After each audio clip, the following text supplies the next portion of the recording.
The tenant they hated. Ada's rise.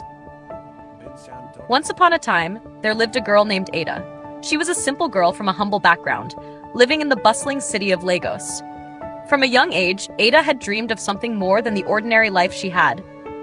Every day she would balance a tray of pure water on her head, walking the busy streets shouting, "Pure water!" as cars honked and people rushed by. Her life wasn't easy, but she held on to a secret dream.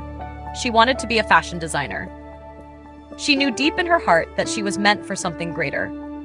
But life, as it often does, wasn't kind to Ada. She worked long hours selling water, barely making enough to support herself and her younger siblings. She struggled to make ends meet, but Ada never lost sight of her dream. She saved every kobo she could, always thinking about the day when she could leave the streets behind and turn her passion into a reality. One day, Ada had saved enough money to buy a secondhand sewing machine. She packed her bags, left the streets of Lagos behind, and moved into a small Face Me, I Slap You compound, hoping for a fresh start. The struggles begin. The compound wasn't much. Ada's room was tiny, with just enough space for her sewing machine and a mattress on the floor. She began to sew at night, working in the small room, dreaming of the day she would see her designs in the world. The other tenants in the compound weren't kind to Ada. They whispered behind her back, judging her for being quiet, different, and always so focused on her work. "She's too proud," Auntie Bose would say. "She thinks she's better than us just because she's sewing." "You think she'll make it?" Mama Chica would ask, shaking her head. "She should just go and find a proper job like the rest of us." Ada heard their words, but she didn't let them discourage her. Every day she spent hours creating beautiful designs, posting them online whenever she could afford data. It wasn't easy, and there were times when Ada almost gave up, but deep inside she knew she was capable of something big. The turning point. One day, Ada got a phone call that would change her life forever. It was from Toke, a wealthy socialite who had seen one of Ada's designs on Instagram. She needed a gown for an important event, and she needed it in just 24 hours.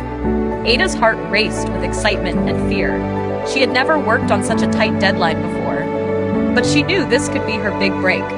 So she stayed up all night, sewing by candlelight, determined to finish the gown. The tenants in the compound laughed, mocking her for working so late. But Ada didn't care. She had a dream, and she wasn't about to let anyone stop her. By morning, Ada had finished the gown. She delivered it to Toki, who was absolutely thrilled.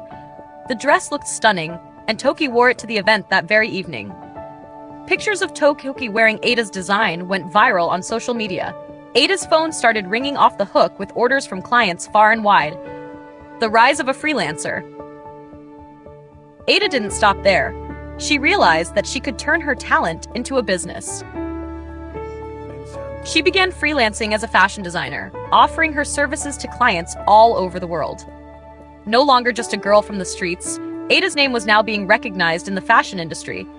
She created beautiful custom designs for clients, working from the comfort of her own home. As her freelance business grew, Ada was able to rent a bigger apartment in a better part of town, far from the small compound where she had once been judged.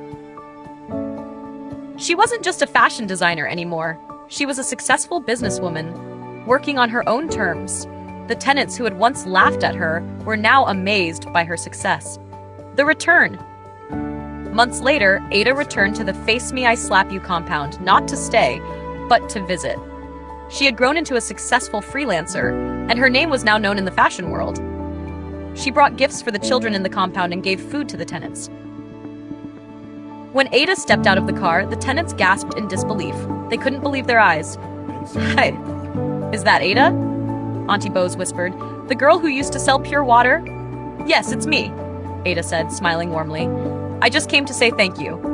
The tenants, once critical of her dreams, now saw her for who she had always been, a girl with determination, a dream, and the courage to follow it. The lesson. And so, Ada's story became a legend in the compound.